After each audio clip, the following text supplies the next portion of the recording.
अस्सलामुअलैकुम स्टूडेंट्स, आज हम एसएसटी पढ़ेंगे। तो सबसे पहले आप अपनी बुक देख लीजिए। आपकी बुक का नाम है unique book of social studies. ठीक है, क्लास 5th की आपकी एसएसटी की बुक है।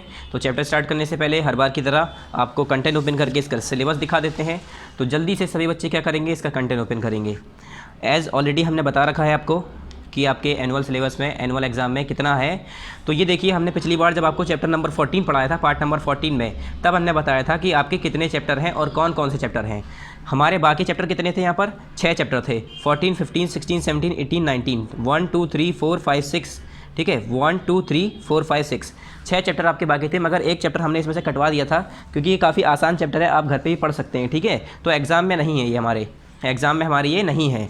हमें कितने चैप्टर करने हैं, 4 चैप्टर, आई मीन 5 चैप्टर, 1, 2, 3, 4, 5। ये 5 चैप्टर आपको किस में करने हैं, एनुअल एग्ज़ाम के लिए, जिसमें से हमने चैप्टर नंबर 14 कर रखा है पार्ट नंबर 14 में। आज हम करेंगे chapter 16 the United nation, part number 15 में। ठीक है, तो पेज नंबर 89 ओपन कर लिए, चैप्टर नंबर 16 स्टार्ट करते हैं। Page number 89। Okay students, page number 89 open करिए और यहाँ देखिए, ये है हमारा पेज नंबर 89। टॉप पर आइए, the United Nations. Part number कौन सा होगा, पार्ट नंबर होगा हमारा 15 होगा, क्योंकि हमने चैप्टर 15 नहीं करा है, तो वरना वो वाला होता हमारा पार्ट 15। चैप्टर 16 आज हमारा होगा पार्ट 15। और यहाँ पर आपको क्या करना है, डेट लिखनी है। किस दिन की डेट लिखेंगे आप यहाँ पर, जिस दिन ये वीडियो यूट्यूब पर अपलोड होगी। ठीक है, और ये पार्ट फिर से देख लिए आप कंटेंट में, एक बार दोबारा से कंटेंट ओपन करिए और देखिए स्टूडेंट्स, अगर हम चैप्टर 15 पढ़ाते तो ये हमारा पार्ट 15 में होता, मगर हमने ये पढ़ाया नहीं है, तो अब हमारा चैप्टर 16 पार्ट 15 में हम कवर करेंगे। ठीक है, चलिए स्टार्ट करते हैं चैप्टर। पार्ट नंबर 15 लिखने के बाद, डेट लिखने के बाद, डेट किस दिन की, जिस दिन ये वीडियो यानी पार्ट 15 की वीडियो यूट्यूब पर अपलोड होगी, उस दिन की तारीख लिखनी है यहाँ पर। स्टार्ट करते हैं chapter number 16 the United Nation. The United nation, United nation के बारे में हम पढ़ेंगे। The first world war began in 1914 and lasted in 1911 यानी 1918 यानी 4 साल तक फर्स्ट वर्ल्ड वॉर चली। जो हमारी फर्स्ट वर्ल्ड वॉर चली थी, फर्स्ट वर्ल्ड वॉर हुई थी। वर्ल्ड वॉर का मतलब होता है पूरे दुनिया में, वर्ल्ड में पूरे लड़ाई छिड़ जाती है। हर कोई एक दूसरे पर अटैक कर रहा होता है, हर कोई अपने आप को बचाने के लिए दूसरे कंट्री को क्या कर रहा होता है, नुकसान पहुँचा रहा होता है, अटैक कर रहा होता है।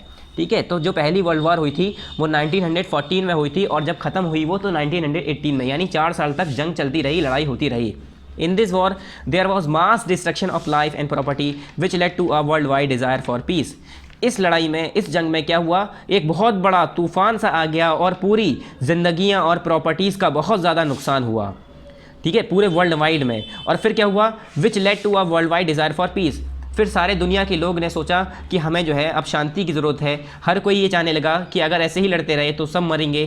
ठीक है, मान लो 2 लोगों के बीच में लड़ाई हुई तो 2 के पीछे 4 आएंगे, उस 2 के बीच में 4 आएंगे, उनकी भी लड़ाई होगी। ऐसे करके अगर हम वर्ल्ड वॉर की बात करें तो उसमें तो पूरा वर्ल्ड लड़ रहा था। ठीक है, इधर 100 मर रहे हैं, कभी उधर 100 मर रहे हैं, कभी उधर 500 मर रहे हैं, कभी उधर 500 मर रहे हैं, ऐसे करके रोज़ की खबरें आ रही थी। तो इस तरह से लोगों को इस चीज़ से परेशानी होने लगी और लोग बहुत ज़्यादा तंग हो गए। तब उन लोगों ने एक डिज़ायर की, एक मांग की कि हमें शांति चाहिए। ठीक है, जो आम जनता थी उन्होंने कहा कि हमें शांति चाहिए। वैसे तो मिलिट्री लड़ती है आपस में, फौजी लड़ते हैं, मगर जो नॉर्मल जनता है, जो वहाँ के रहने वाले लोग हैं, उन लोगों ने क्या किया, शांति की मांग की कि हमें शांति चाहिए, हमें ये तबाही नहीं चाहिए। This desire led to the creation of the league of nation. और यही डिज़ायर जो है, यही जो चाह थी लोगों की, ये जो है लीग ऑफ नेशन की क्रिएशन की तरफ चल पड़ी। The league was establish in 1919। और ये जो लीग इस्टेब्लिश हुई थी वो 1919 में हुई थी। It had a total of 63 member countries. क्या हुआ था, पूरे कंट्रीज़ में से 63 मेंबर थे इसके अंदर, 63 मेंबर थे इसके अंदर, अलग अलग कंट्रीज़ के। Its main aim was to protect the world from war. इसका मेन मकसद क्या था कि वॉर से बचाना पूरे वर्ल्ड को। ठीक है, अलग अलग जगह से 63 मेंबर लाए गए अलग अलग कंट्री के, और सबका मेन मकसद क्या था कि हम मिलकर एक ऐसी लीग चलाएंगे, एक ऐसा कानून बनाएंगे, एक ऐसी लॉज और आइडियल्स बनाएंगे जिससे जो है पूरा वर्ल्ड हमारा जो है शांति में तब्दील हो जाए और हमारा वर्ल्ड जो है पूरा सेफ हो जाए, बच जाए। क्योंकि उस टाइम ऐसी वॉर चल रही थी कि पूरा वर्ल्ड तबाह हो जाता अगर लोग बाग लड़ते रहते। But the league failed at the second world war broke out in 1939। मगर वो जो लीग थी वो फेल हो गई और दोबारा से सेकेंड वर्ल्ड वॉर शुरू हुई, कब, 1939 में। एंड लास्टेड टिल 1945, और लास्ट हुई 1945, यानी 6 साल तक चली। पहली वाली चली थी 4 साल, फिर उसके बाद ये वाली दूसरी वर्ल्ड वॉर चली, दोबारा से पूरी दुनिया में वर्ल्ड वॉर छिड़ गई। उसमें क्या हुआ, 1939 से स्टार्ट हुई थी, फिर 1939, 1940, 1941, पूरा ऐसे 1942, 1943, 1944, 1945, इन 6 साल तक लड़ाई चलती रही। There were two basic causes for the failure of the league of nation. क्या दो बेसिक फेलियर थे जिसकी वजह से ये जो लीग ऑफ नेशन था ये ख़राब हो गया, फेल हो गया। फेल होने की वजह क्या थी? USA one of the most powerful country and Russia were not part of the league. USA United state of America और जो रशिया उस ज़माने के जो पावरफुल कंट्री थे, इन लोगों ने इस लीग में हिस्सा नहीं लिया। इस लीग में हिस्सा नहीं लिया, इसमें शामिल नहीं हुए। मतलब इस काम को करने में वो लोग आगे नहीं आए, उन लोगों ने पार्टिसिपेट नहीं किया। किस चीज़ में? कि हम अपने वर्ल्ड को बचाएं, ये लड़ाई दंगे ख़त्म करवाएं। इस काम को ख़त्म करने के लिए वो लोग आगे नहीं आए। ठीक है। The league was more an organisation created for the benefit of the victorious party. और लीग से ज़्यादा तो वो एक ऑर्गेनाइजेशन थी। किस लिए बनाई गई थी वो?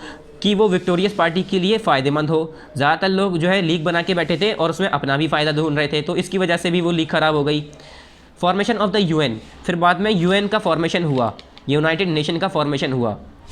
After the first world war ended, ये कह रहे हैं जब पहली वर्ल्ड वॉर खत्म हुई, several nation of the world came together and decided to form the league of nation.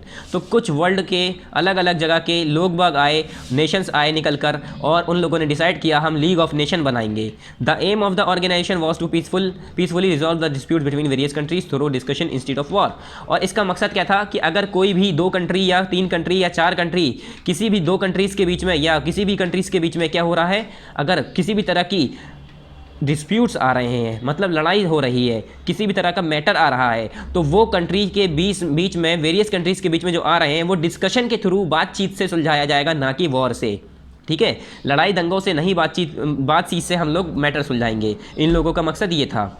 ठीक है। However the talks among the nation fail through and the second world war broke out in 1939।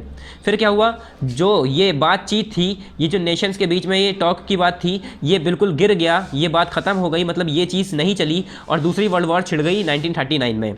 This lasted for 6 year, और ये 1939 से 1945 तक लड़ाई होती रही, और 6 साल तक ये लड़ाई चली। USA in retaliation to an attack by Japan on Pearl Harbor. USA ने क्या किया? रिटेलिएशन के लिए क्या किया? अटैक किया जापान के ऊपर। कब? पर्ल हार्बर एक जगह है वहाँ पर। ड्रॉप एटॉमिक बॉम्ब्स इन हिरोशिमा नागासाकी। हिरोशिमा नागासाकी एक जापान में जगह है, वहाँ पर इन्होंने क्या किया? एटॉमिक बॉम्ब फेंका था इन्होंने।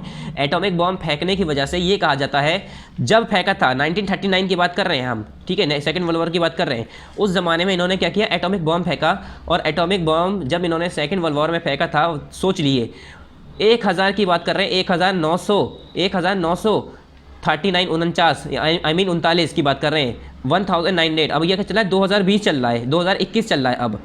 और ये कब की बात है? 19 की बात कर रही है। ठीक है, 1900 की बात है, 1939 की बात है, यानी 1939 की, 1939 की, जब ये वाला बॉम्ब इन्होंने फेंका था। अब तक वहाँ पर ये कहा जाता है, वहाँ पर जो बच्चे पैदा होते हैं या वहाँ पर जो भी पैदा होता है, वो किसी का हाथ नहीं है, किसी के पैर नहीं है, कोई लंगड़ा है, कोई डिसेबल है। ठीक है, तो इसका असर, एटॉमिक बॉम्ब का असर अब तक वहाँ पर पाया जाता है। ठीक है, अब तक इतना असर पाया जाता है कि वहाँ पर लोग बाग अभी भी लंगड़े लूले और ऐसे ही पैदा होते हैं। ठीक है, उनकी जनरेशन ही पूरी ख़राब हो गई इसी एटॉमिक बॉम्ब की वजह से। USA in retaliation to an attack by Japan on Pearl Harbor drop atomic bombs on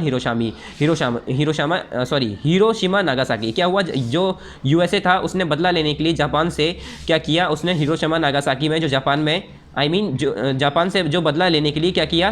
पहले क्या किया? जापान में पर्ल हार्बर में अटैक किया था, उससे बदला लेने के लिए हिरोशिमा नागासाकी पे जापान में क्या किया? यूएसए ने फिर बॉम्ब गिराया, और वो बॉम्ब कौन सा था? एटॉमिक बॉम्ब था, atomic bomb. This led to destruction of an immense nature, और इससे क्या हुआ? पूरे नेचर की, काफ़ी बड़े नेचर की तबाही हो गई। लोग बाग तो मरे ही मरे, वहाँ की ज़मीनें धंस गई, वहाँ के घर बर्बाद हो गए पूरे। एक तरह से ऐसा लग रहा था कयामत आ गई। ठीक है, इतना बुरा हाल कर दिया था। क्यों किया था? सिर्फ बदला लेने के लिए। फिर पेज नंबर 89 से नेक्स्ट पेज पर आइए, पेज नंबर 90 पर। पेज नंबर 90 पर यहाँ पर टॉप पर आइए। The countries of the world decided to come together again. फिर जो अलग अलग कंट्रीज़ थी पूरी वर्ल्ड की, उन्होंने फिर डिसाइड किया और कहा कि हम दोबारा से शामिल होंगे, अलग एक नेशन बनाएंगे और एक दोबारा नेशन लीग चलाएंगे, और क्या करेंगे? फिर से मिले आपस में, to prevent unite another world war. दोबारा वर्ल्ड वॉर ना हो, उस लिए उन्होंने सोचा अगर हम आपस में अभी नहीं मिलेंगे, ऐसे ही दुश्मनी रही, तो फिर से हो सकता है तीसरी वर्ल्ड वॉर हो जाए, और तीसरी वर्ल्ड वॉर में तो खूब ज़्यादा तबाही होगी। ठीक है, क्योंकि 2 बार में इतनी तबाही हो गई, और अब अगर दोबारा हुई तो बहुत ज़्यादा तबाही होगी। तो इसके लिए क्या किया? लोग बाग फिर से वापस आए, अलग अलग जगह के लोग मिले मिले आपस में, मिलजुल कर एक जगह आए, इकट्ठा हुए और क्या बनाया उन्होंने। दस इन 1945 1945 में द यूनाइटेड नेशन यानी यूएन वॉज बॉर्न, जो यूनाइटेड नेशन हेडक्वार्टर है वो बनाया गया, उसे बना दिया गया। On 24 October 1945 in San Francisco around the 50 countries of the world sign the UN charter. क्या हुआ, 24 अक्टूबर 1945 में सैन फ्रांसिस्को जगह है, वो कहाँ पर है, कहाँ पर है, यूनाइटेड नेशन जहाँ पर मौजूद है, ठीक है, सैन फ्रांसिस्को, वहाँ पर जो है क्या हुआ, वहाँ पर 1945 में 24 अक्टूबर को सारे 50 कंट्री जो आई, 50 कंट्री आई अलग अलग वर्ल्ड से, 50 मुल्क आए और उन्होंने यूएन चार्टर पे, यूनाइटेड नेशन चार्टर पे साइन किया, मतलब एक फॉर्म साइन किया, एक तरह से ये समझ लिया आप। Which is a set of rules, जिसमें क्या था, उस चार्टर के अंदर क्या था, सेट ऑफ रूल्स थे उसके अंदर, that all member countries have to abide by, जिसके ज़रिए जो कि जो है सारे मेंबर जो है अलग अलग कंट्री के उन्हें फॉलो करना पड़ेगा। उसके अंदर कुछ रूल्स बनाए गए थे, कानून बनाए गए थे, वो सारे कानून पढ़े लोगों ने, उसे पढ़ा, उन्हें समझा, उसके बाद उस पर साइन किया। Today nearly 200 countries are member of the UN, और आज की बात करें तो कम से कम लगभग अगर देखा जाए तो 200 कंट्रीज़ जो हैं, 200 मुल्क जो हैं वो जो है यूएन के मेंबर हैं। यूनाइटेड नेशन हेडक्वार्टर देखिए यहाँ पर बना हुआ है, तो यहाँ पर देखिए अलग अलग झंडे लगे हुए हैं अलग अलग मुल्क के, ठीक है। तो ऐसे ही हमारा जो है यूनाइटेड नेशन जो है, इसके अंदर अब जो है 200 से ज़्यादा कंट्रीज़ जो है मेंबर हैं। The main aim of the UN is to maintain peace and security in the world. Main मकसद क्या है यूएन का, यूनाइटेड नेशन का, कि वो पूरे हमारे वर्ल्ड में सिक्योरिटी, ठीक है, सुरक्षा और शांति बनाए रखें, ठीक है, कहीं तबाही ना हो, कभी लड़ाई ना हो, आपस में वर्ल्ड वॉर ना हो। अब यहाँ देखिए, यहाँ पर एक इंटरेस्टिंग फैक्ट है कि जो टर्म था UN, United nation, was coined by the USA president Franklin D Roosevelt, जो उस ज़माने के यूएसए प्रेसिडेंट थे, यानी यूनाइटेड स्टेट ऑफ अमेरिका के कौन थे, जो वहाँ के प्रेसिडेंट थे, उनका नाम था फ्रैंकलिन डी रूजवेल्ट। इन्होंने ये नाम दिया था यूनाइटेड नेशन, ठीक है। मतलब यूनाइटेड नेशन मतलब नेशन मतलब अलग अलग कंट्रीज़, ठीक है, और यूनाइटेड मतलब मिली हुई, यूनाइट यानी जुड़ी हुई, तो यूनाइटेड नेशन जुड़ी हुई कंट्री, एक कंट्री, सारी कंट्री को जोड़ दिया इन्होंने, यूनाइट कर दिया, इसीलिए इन्होंने नाम दिया था united nation. Objective of the United nation, United nation के ऑब्जेक्टिव्स क्या क्या हैं, तो यहाँ देखिए, the main objective of the United nations are, पहला है to maintain international peace and security. Main इसका क्या काम थे ये बताएंगे हम। पहला काम देखिए कि हम इंटरनेशनल पीस और सिक्योरिटी को मेंटेन करें, पूरे दुनिया में, पूरे वर्ल्ड में जितने भी मुल्क हैं सबके बीच में प्यार और शांति और सिक्योरिटी और हिफाजत क्या करें, मेंटेन करें। Second, to develop friendly relations and cooperations among nations, और हमारे नेशंस के बीच में फ्रेंडली रिलेशन और कोऑपरेशन, यानी हमने एक दूसरे को कोऑपरेट करना है और दोस्ताना यानी दोस्ती वाला माहौल पैदा करना है, ठीक है, दुश्मनी नहीं करनी है। Third, to promote human rights and freedom for all, और हर किसी के लिए फ्रीडम और ह्यूमन राइट्स प्रमोट करना, ये काम था एक। और चौथा, to solve economic, social, culture and human problems, जितनी भी सोशल, इकोनॉमिक और कल्चरल प्रॉब्लम है, ह्यूमन प्रॉब्लम है, वो सारी सॉल्व करना। पांचवा ऑब्जेक्टिव क्या था, to remove differences based on race, religion और language and sex among the people, मतलब जितनी भी तरह की डिफरेंसेस हैं, चाहे रेस हो, रिलीजन हो, लैंग्वेज हो या जेंडर हो, लोगों के बीच में उस तरह की डिफरेंसेस को हटाना। छठा ऑब्जेक्टिव क्या था, to assess it in the achievement of these aims, और सभी को एसेस करना, इस अचीवमेंट को हासिल करने के लिए, मकसद के लिए काम पे लगाना। The main of the aim of the United nation is to protect the human race from the horrors of war. Main मकसद जो था यूनाइटेड नेशन बनाने का वो ये था कि जो ह्यूमन रेस थी from the horrors of war, मतलब जो वॉर चल रही थी, जो डरावनी लड़ाई चल रही थी, उससे बचाने के लिए क्या करा था, यूनाइटेड नेशन बनाया गया था।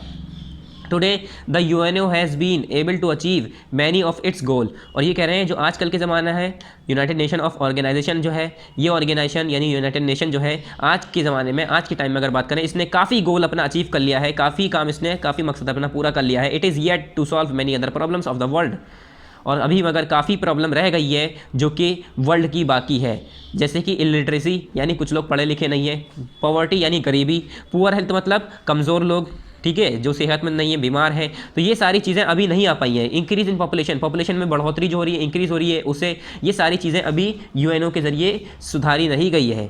The United nation is striving hard to meet all its goals, और यूनाइटेड नेशन जो है वो अपनी खूब मेहनत कर रही है ये सारे गोल, ये सारे मकसद हासिल करने के लिए, ये सारे काम पूरे करने के लिए। In the beginning the United nation had only 50 member including India. अगर हम शुरुआत की बात करें तो यूनाइटेड नेशन के अंदर सिर्फ 50 मेंबर थे, उसके साथ साथ इंडिया भी था 50 मेंबर के अंदर। Now it has more than 192 countries as member of the UN body. अगर मैं यूनाइटेड नेशन बॉडी की बात करूँ तो अब जो है 192 मेंबर से भी ज़्यादा इसके अंदर मेंबर है। The United nation had made a declaration about the rights of human being called the universal declaration of human rights. और ये जो यूनाइटेड नेशन है इसने एक डिक्लेरेशन बनाया किसके लिए, राइट्स ऑफ ह्यूमन बींग के राइट्स के लिए, उसे हम कहते हैं universal declaration of human rights. It was adopted on 10 दिसंबर 1948। इसे कब अडॉप्ट किया गया था, कब लाया गया था, 10 दिसंबर 1948 को, ठीक है, 1948 को, which is celebrated as human rights day all over the world. और वही जो है 10 दिसंबर को पूरे वर्ल्ड में ह्यूमन राइट्स डे के नाम से मनाया जाता है, ह्यूमन राइट्स डे के नाम से मनाया जाता है 10 दिसंबर के दिन, ठीक है। उसके बाद आ जाइए यहाँ पर यहाँ पर लिखा है एक interesting fact, the universal declaration of human rights is a UN document. ये जो यूनिवर्सल डिक्लेरेशन है ह्यूमन राइट्स का वो क्या है, एक UN डॉक्यूमेंट है, यूनाइटेड नेशन का एक डॉक्यूमेंट है। अब यहाँ पर देखिए it has given the following rights to all the human beings. इसके ज़रिए से, इसके हिसाब से सारे ह्यूमन बींग को, सारे इंसानों को कुछ राइट्स मिले हैं। वो राइट्स क्या क्या हैं यहाँ पर हैं, तो चलिए देखते हैं। पहला क्या है, right to live as free citizen. पहला क्या है, right to live as free citizen, मतलब हर किसी को आराम से, सुकून से, फ्रीली रह सकता है, वो अपनी ज़िंदगी गुजार सकता है एज अ फ्री सिटीज़न। अगर वो वहाँ का सिटीज़न है किसी भी कंट्री का तो उसे वो हक है पूरा कि वो ज़िंदा वहाँ पर आराम से अच्छे से रह सकता है, अपनी ज़िंदगी गुजार सकता है। Second, all are equal before law, और सारे के सारे जितने भी लोग हैं वो सब बराबर हैं कानून के सामने, कोई छोटा ना बड़ा। थर्ड, राइट टू एजुकेशन, हर किसी को पढ़ने का हक दिया गया है। Fourth, the right to travel anywhere according to the one's choice, और कोई भी इंसान कहीं पर जाके ट्रेवल कर सकता है, घूम सकता है, सफ़र कर सकता है वो अपनी चॉइस से। अगर मैं अमेरिका जाना चाहूँ तो जा सकता हूँ, कोई मुझ पर रोक टोक नहीं लगाएगा कि तुम इंडिया के हो या कहीं के हो, तुम अमेरिका क्यों जा रहे हो, तुम नहीं आ सकते हमारी कंट्री में, ऐसा कुछ नहीं। ये सब पूरा राइट है हमें। The right to freedom of worship, हर किसी को अपने वर्शिप का, फ्रीडम का पूरा हक है, मतलब अपनी वर्शिप का पूरा हक है, वो किसी भी हिसाब से किसी की भी वर्शिप कर सकता है, पूजा कर सकता है। Sixth, equal pay for equal work, हर किसी को बराबर का पे किया जाएगा उसके काम के वजह से। अगर मैं बात करूं, दो इंसान हैं, अगर एक 3 घंटे काम कर रहा है और दूसरा भी 3 घंटे काम कर रहा है तो दोनों को बराबर पैसे दिए जाएंगे, ठीक है। मतलब अगर वो सेम काम कर रहे हैं, दोनों ही मजदूर हैं, दोनों 3-3 घंटे काम कर रहे हैं, तो ऐसा नहीं है कि एक बड़ा है तो उसे हमने ज़्यादा दे दिए, छोटा है तो एक को हमने कम दिए, नहीं। Equal work for equal pay for equal work, बराबर काम के लिए बराबर का पैसा देना पड़ेगा। 7, no discrimination based on religion और सेक्स, कोई भी किसी भी तरह का रिलीजन के बेसिस पर या जेंडर के बेसिस पर, यानी मेल हो या फीमेल हो, या रिलीजन मतलब कोई सभी मजहब हो, उसके हिसाब से कोई भी हमें डिस्क्रिमिनेशन नहीं करना है, कोई भी किसी भी तरह का भेदभाव नहीं करना है।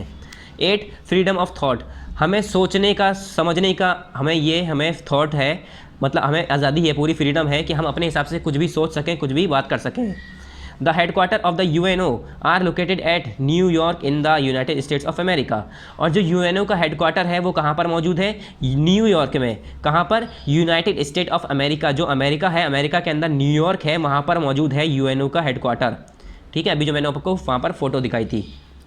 सम of the problem are still there, और अभी भी कुछ वहाँ पर परेशानियाँ हैं, जैसे कि अभी भी बहुत सारी परेशानियाँ हैं जो पूरी नहीं हुई हैं, जैसे कि सारे के सारे पढ़े लिखे लोग नहीं हैं अभी भी दुनिया में, हर कोई अमीर मतलब सही नहीं है, अमीर नहीं गए तो पुअर है, मतलब काफ़ी अमीर नहीं बनना है तो कम से कम मीडियम तो बनना है, तो पुअर नहीं रहना है, वो चीज़ें हटानी है, ठीक है।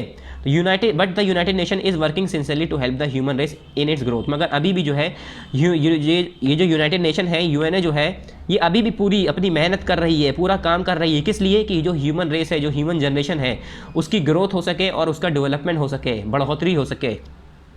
India is also a member of UNO, और जो इंडिया है बच्चों वो भी UNO का एक मेंबर है, ठीक है। जितनी भी 192 या 200 जितनी भी कंट्रीज़ हैं, अब उसके अंदर हमारा इंडिया भी एक शामिल है। और सबसे पहले हमारा इंडिया जब 50 मेंबर थे खाली, पूरे कंट्री के 50 कंट्री थी खाली, मतलब 50 कंट्री से ही लोग बाग आए थे, उसमें हमारा इंडिया तब भी था, ठीक है। India is also a member of UNO।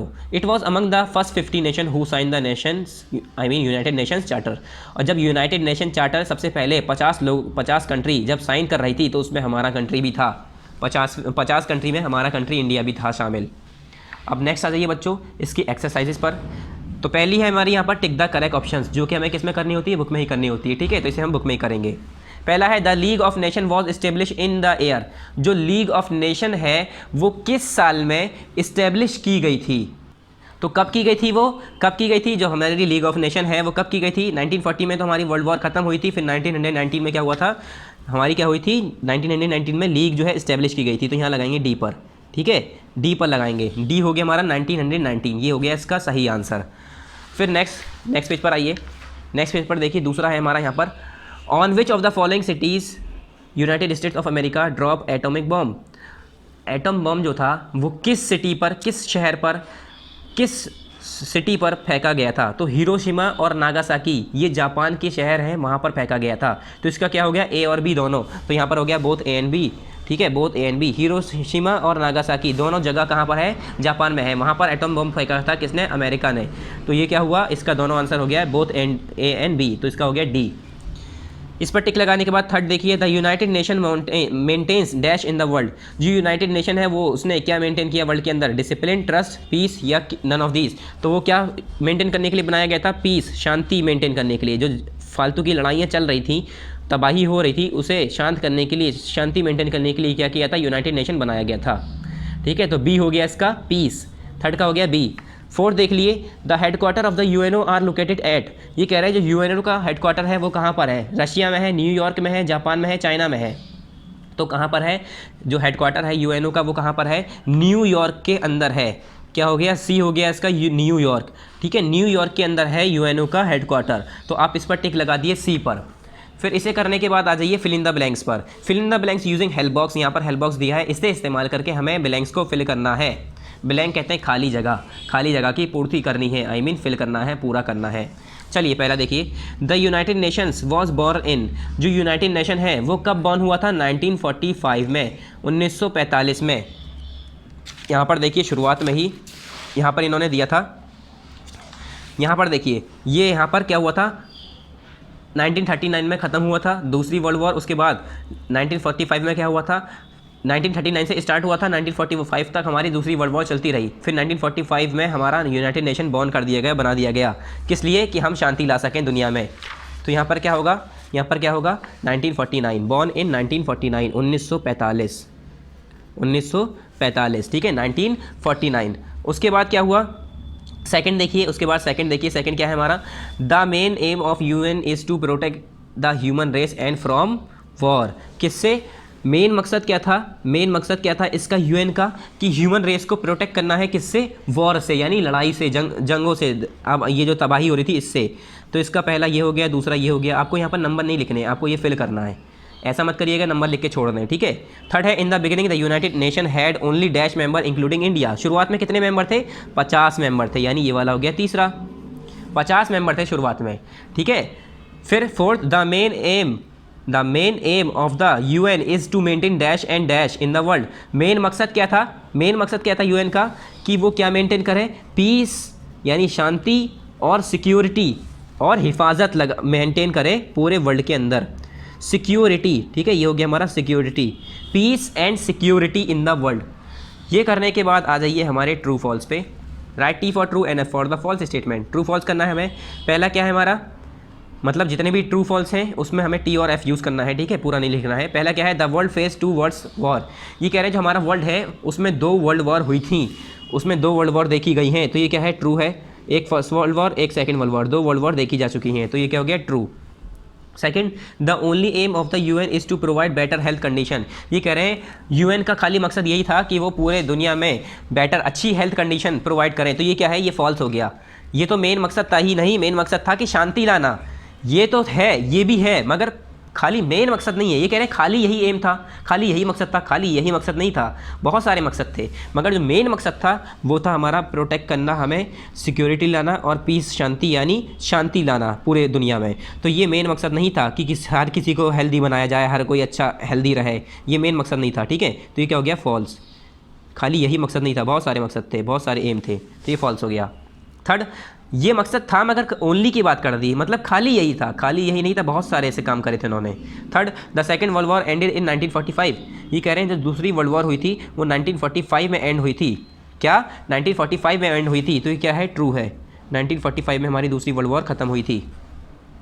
Fourth, to become the member of UN a country must be very big. ये कह रहे हैं अगर आपको मेंबर बनना है यूनाइटेड नेशन का, तो एक कंट्री को क्या होना चाहिए, बहुत बड़ा होना चाहिए, नहीं बड़ा नहीं होना चाहिए, ऐसा कुछ नहीं है। अगर वो सेपरेट अपनी एक कंट्री है, एक उसका अपना नेशन है, तो वो जाके वहाँ पर चार्टर साइन करके क्या बन सकती है, मेंबर बन सकती है। तो ये क्या हो गया, फॉल्स हो गया। पहला ट्रू, दूसरा फॉल्स, तीसरा ट्रू, चौथा फॉल्स। ठीक है, TF। इसके बाद आ जाइए आंसर दी फॉलोइंग क्वेश्चंस। जैसे कि हमें पता है हम ये किस में करते हैं, हम किस में करते हैं, ये कॉपी में। तो मैं यहाँ लिख देता हूँ इन कॉपी। ये किस में करते हैं हम, कॉपी के अंदर। तो स्टूडेंट्स मैं आपको ये क्वेश्चन आंसर आपके टिक लगवा देता हूँ, फिर वो आप कॉपी में कर लीजिएगा। ठीक है, तो क्वेश्चन नंबर फर्स्ट क्या है, ये question first, what was the need for the league of nation. ये कह रहे हैं लीग ऑफ नेशन की क्या ज़रूरत थी। क्वेश्चन नंबर फर्स्ट क्या है, what was the need for league of nation. League of nation की क्या ज़रूरत थी। तो लीग ऑफ नेशन की क्या ज़रूरत थी, क्यों ज़रूरत थी। जैसे कि हम सभी को पता है उस ज़माने में वर्ल्ड वॉर छिड़ी हुई थी, हर कोई लड़ रहा था आपस में। तो वो लड़ाई ख़त्म करने के लिए, सुख और शांति और चैन लाने के लिए क्या किया गया था, लीग ऑफ नेशन को लाया गया था। ठीक है, तो इसका क्वेश्चन हम बुक में ही आपको टिक लगवा देते हैं, जो नहीं होंगे वो हम आपको लिखवा देंगे। ठीक है, तो इसका आंसर हम आपको बुक में ही टिक लगा देते हैं। ठीक है, तो इसका आंसर जो चैप्टर स्टार्ट हुआ था वहाँ पर जाइए, पेज नंबर 89 पर, पेज नंबर 89 पर आइए और यहाँ देखिए इसका answer. After the first world war ended, जब पहली वर्ल्ड वॉर एंड हुई थी, क्या पहली वर्ल्ड वॉर एंड हुई थी, several nations of the world came together and decide to form a league of the nation. The aim of the organisation was to peacefully resolve the disputes between various countries through discussion of instead of war. ठीक है, इनका main मकसद क्या था और क्यों लाई गई थी, क्यों ज़रूरी थी, क्योंकि ये लोग चाह रहे थे वॉर ख़त्म हो जाए, तो जितने भी डिस्प्यूट्स पैदा हो रहे हैं, जितनी भी लड़ाइयाँ हो रही, तबाही हो रही हैं, अगर किसी भी तरह का बहस हो रही है, किसी भी तरह का मैटर कोई भी आया है, उसमें क्या करना है, हमें बात करके सुलझा लेना है मैटर, ना कि हमें जंग करनी है, लड़ाई करनी है। ठीक है, तो इसी वजह से क्या किया था हमने, ये लीग बनाई थी। तो ये हो गया हमारा answer number first, answer number first हो गया ये स्टूडेंट। ठीक है, आंसर नंबर फर्स्ट हो गया ये, पेज नंबर 89 पर, पेज नंबर 89 पर पूरा यहाँ से लेकर यहाँ तक। फिर से एक बार क्वेश्चन पढ़िए, दोबारा क्वेश्चन पढ़िए, दोबारा समझिए क्वेश्चन क्या है। What was the need for the league of nation, league of nation की ज़रूरत क्या थी। तो ये वैसे आंसर नंबर हमने कहाँ पर लगाया है, answer number first, page number 89 पर, पेज नंबर 89 पर। ठीक है, तो लीग ऑफ नेशन की ज़रूरत क्या थी, ये बताया हमने क्या ज़रूरत थी, ये ज़रूरत क्यों थी, डिस्कशन करके हम बातों को सुलझा लें, ना कि लड़ के सुलझाएं। इस वजह से हमारा ये मकसद था ये ऑर्गेनाइजेशन बनाने का, कि हम पीसफुली, शांति से, आराम से, प्यार मोहब्बत से सारे जितने भी लड़ाई दंगे हैं वो हम सुलझा लें, ना कि हम लड़ाई करें, ना हथियार उठाएं। ठीक है, तो ये मेन मकसद था। तो ये आंसर नंबर फर्स्ट हो गया। क्वेश्चन नंबर 2 क्या है, right a short note on the formation of UN. ये कह रहे हैं यूएन के फॉर्मेशन के लिए आप एक शॉर्ट नोट लिखिए। जैसे यूनाइटेड नेशन जो फॉर्म हुआ था उसके ऊपर क्या करना है, हमें एक शॉर्ट नोट लिखा है। तो यहाँ पर देखिए, यहाँ पर पूरा बताया है, ये रहा फॉर्मेशन ऑफ यूएन। तो फॉर्मेशन ऑफ पूरा यहाँ तक है। ठीक है, उसके बाद हाउ एट द टॉक, पूरा बहुत बड़ा आंसर है इसका, बहुत ज़्यादा बड़ा है, तो ये थोड़ा बड़ा हो जाएगा आंसर बच्चों। तो इसे हम क्या करते हैं, इसे अगर आप कर सकते हैं तो ठीक है, तो आप इसे करेंगे होमवर्क में। बुक से कराएंगे तो बहुत बड़ा हो जाएगा, बुक से कराएंगे तो ये बहुत ज़्यादा बड़ा हो जाएगा। ओके स्टूडेंट्स, या चलिए हम इसे खुद ही करा देते हैं, वरना आप लोग तो करते नहीं हैं, तो हम इसे खुद ही करा देते हैं, इसे हम होमवर्क में नहीं दे रहे। ठीक है, हम इसे कॉपी में करा रहे हैं, आप उसे देख लिए। देखिए स्टूडेंट्स, इसका आंसर क्या होगा, हम यहाँ पर कॉपी में इस पर लिख देते हैं इसका आंसर। क्वेश्चन नंबर 2 का आंसर कि right a short note on the formation of UN. UN के फॉर्मेशन के ऊपर हमें एक शॉर्ट नोट लिखना है। ठीक है, क्या करना है, हमें शॉर्ट नोट लिखना है। तो यहाँ पर मैं इसका शॉर्ट नोट लिख देता हूँ अपनी कॉपी पर, आप भी वो देख लीजिएगा। ठीक है, अब ऐसे ही मत लिख दिएगा जैसे मैंने लिखा है, जैसे तरीके से लिखते हैं, जैसे क्वेश्चन नंबर, हेडिंग वेडिंग डालकर, चैप्टर का नाम डालकर, वो सब करना है, वैसे ही करना है, मगर मैं आंसर इसका लिखवा रहा हूँ। तो आंसर नंबर 2 है जो मैं अपनी कॉपी पर इस जगह लिख दे रहा हूँ, आपको ये कॉपी में कर लेना है अपने देखकर। इसका आंसर क्या है, देखिए मैं लिख देता हूँ, द यूनाइटेड नेशन। क्या, द यूनाइटेड नेशन, अब थोड़ा टाइम लगेगा, आप देख लीजिए इसे। द यूनाइटेड नेशन यानी UN, the United nation, I mean UN, इसे हम शॉर्ट फॉर्म भी लिखते हैं यहाँ पर, यूएन इज़ एन ऑर्गेनाइजेशन। क्या है ये, एक ऑर्गेनाइजेशन है। इज़ एन ऑर्गेनाइजेशन, ORGANI, मैं आपको समझाता भी रहूँगा क्योंकि आपके बुक से नहीं है ये। ठीक है तो बुक से, मगर आगे पीछे करके दिया है हमने। ऑर्गेनाइजेशन बिटवीन, किसके बीच में थी ये, between countries, between countries, COUNTRIES, ये कंट्रीज़ के बीच में था। ठीक है, अलग अलग कंट्रीज़ के बीच में एक ऑर्गेनाइजेशन बनाई गई थी। इस्टेब्लिश ऑन 24 अक्टूबर, कब बनाई गई थी ये, 24 अक्टूबर को। इस्टेब्लिश ऑन 24 अक्टूबर, तो यहाँ लिख देंगे हम, ये कब इस्टेब्लिश की गई थी, इस्टेब्लिश ऑन 24 अक्टूबर। ठीक है, 24 अक्टूबर, यहाँ पर लिखिए 24 अक्टूबर, कब, 1945 में, जब हमारी सेकेंड वर्ल्ड वॉर ख़त्म हुई थी 1945 में। किस लिए, to promote PROMOTA, TE to promote international cooperation, international cooperation के लिए कि इंटरनेशनली हर कोई एक दूसरे को कॉपरेट करे, इसे प्रमोट करने के लिए क्या किया गया था, इसे बनाया गया था TIONAL इंटरनेशनल कॉपरेशन, ठीक है, COPERATION इंटरनेशनल कॉपरेशन। अब हमने ये होमवर्क मैंने दिया है, हम यहाँ पर करा रहे हैं, ठीक है। थोड़ा बड़ा होगा आंसर क्योंकि थोड़ा सा तो लिखना पड़ेगा, नोट्स है, नोट्स में आपको बड़ा लिखना पड़ता है। उसके बाद it was founded to replace the league of nation, it was founded to replace the, ये किस लिए बनाई गई थी, जो फाउंडेड करी हुई पहले से नेशनल लीग थी, लीग ऑफ नेशन थी, उसे हटाने के लिए UN आया था, यूनाइटेड नेशन ऑर्गेनाइजेशन, एक दूसरी ऑर्गेनाइजेशन बनाई गई थी क्योंकि लीग ऑफ नेशन थी वो फ्लॉप हो गई थी, ख़राब हो गई थी, फर्स्ट वर्ल्ड वॉर के बाद बनाई गई थी, फिर मगर दोबारा वर्ल्ड वॉर हो गई, सेकेंड वर्ल्ड वॉर हो गई, तो उसे हटाया और यूनाइटेड नेशन ऑर्गेनाइजेशन दूसरी आई, कब, वर्ल्ड वॉर सेकेंड के बाद, ठीक है। It was founded to replace the league, LEAGUE league of nation, to replace the league of nations, ठीक है, लीग ऑफ नेशंस। उसके बाद फॉलोइंग वर्ल्ड वॉर सेकेंड, कब, जब वर्ल्ड वॉर सेकेंड हो रही थी, फॉलोइंग वर्ल्ड वॉर सेकेंड, यहाँ लिख लीजिए second, world war second. And to prevent और किस लिए बनाई गई थी, एंड टू प्रिवेंट और किसे बचाने के लिए, क्या बचाने के लिए, प्रिवेंट एनदर कॉन्फ्लिक्ट, दूसरी लड़ाई ना हो जाए, कहीं तीसरी लड़ाई ना हो जाए, दूसरी तो हो चुकी थी, कहीं तीसरी वर्ल्ड वॉर ना हो जाए, उसे प्रिवेंट करने के लिए क्या करा था, and to prevent another conflict, यहाँ पर एनदर और लिख ली, ये हमारा मिस हो गया है, एनदर कॉन्फ्लिक्ट, दूसरी लड़ाई ना हो जाए उसे बचाने के लिए ये बनाया गया था। और कब की गई थी, किसने की थी ये, when it was founded the UN, जब इसे फाउंड किया गया था तो कितने मेंबर थे ये भी बता देते हैं। व्हेन इट वाज फाउंडेड कहीं 51 आता है, कहीं 50 आता है, अलग अलग देता है, ठीक है। व्हेन इट वाज फाउंडेड कितने पढ़े हैं हमने, 50 मेंबर पढ़े हैं। व्हेन इट वाज फाउंडेड उसके बाद comma, when it was founded the UN had 50 member, कितने मेंबर थे, 50 मेंबर स्टेट, अलग अलग स्टेट के 50 ही मेंबर थे, यानी देखा जाए तो 50 मेंबर 50 स्टेट से आए होंगे, यानी खाली 50 ही स्टेट्स थे, 50 ही कंट्रीज़ आके मिली थी यहाँ पर अलग अलग, ठीक है। देयर आर नाउ, अब कितने हैं, देयर आर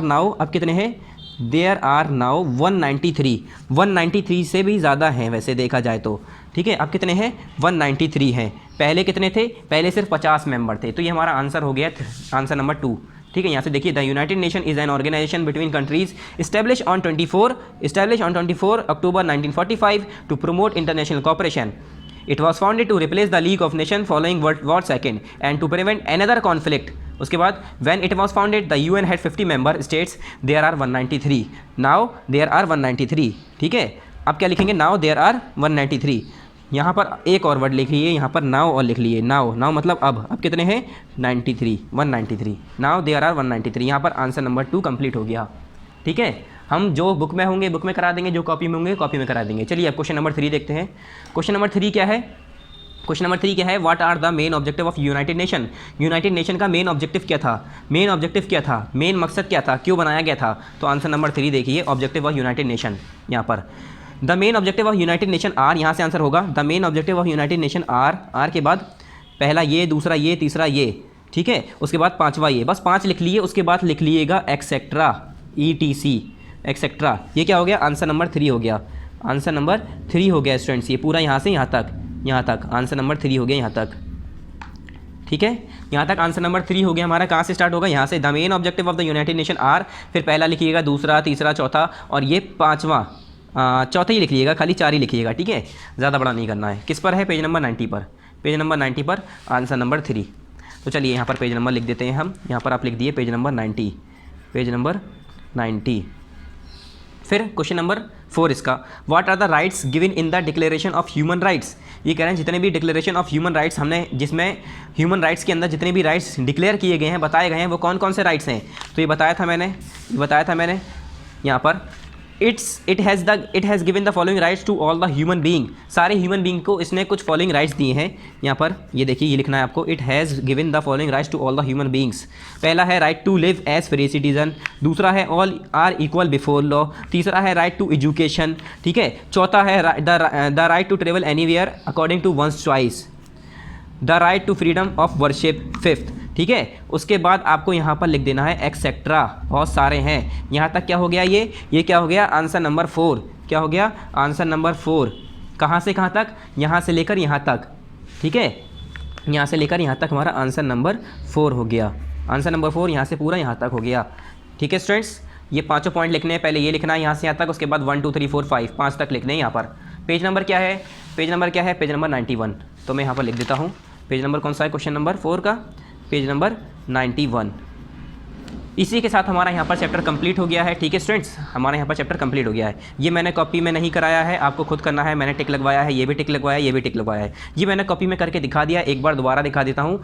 इन्होंने UN जब फॉर्मेशन हो रहा था उसके ऊपर, मतलब फॉर्मेशन कैसे हुआ, यूनाइटेड नेशन कैसे बना, ऑर्गेनाइजेशन कैसे बना, तो उसकी हमें यहाँ पर बताना है उसके बारे में। थोड़ा सा मैंने यहाँ बताया था, दोबारा देख लिया आप, यहाँ से लेकर पूरा यहाँ पर बताया था मैंने। ठीक है, कि पहले कितने मेंबर थे, बाद में क्या हुआ और कैसे हुई, क्या किस लड़ाई के बाद हुआ था। तो ये दूसरी लड़ाई के बाद हुआ था, क्योंकि पहली लड़ाई के बाद जो नेशनल लीग बनाई गई थी वो तो फ्लॉप हो गई थी, उससे जंग रुकी नहीं थी, दोबारा लड़ाई हो गई, तो फिर दोबारा बनाई गई यूनाइटेड नेशन ऑर्गेनाइजेशन के नाम से। ठीक है, तो चलिए स्टूडेंट्स, यहाँ पर हमारा चैप्टर कंप्लीट। अब आ जाइए जल्दी से इसके कंटेंट पे। देखिए स्टूडेंट्स, आज हमने कर लिया इसका the United nation chapter number 16 part number 15 में। अब नेक्स्ट टाइम करेंगे हम function of United nation. United nation का फंक्शन क्या है, काम क्या है, वो क्यों बनाई गई। ठीक है, पार्ट नंबर 16 में पढ़ेंगे हम। सो स्टूडेंट्स, आज हमारा ये चैप्टर कंप्लीट। नेक्स्ट टाइम पढ़ेंगे पार्ट नंबर 16 में चैप्टर 17। सो जब तक के लिए थैंक यू वेरी मच, और जितना काम दिया है वो कर लिएगा। अस्सलाम वालेकुम।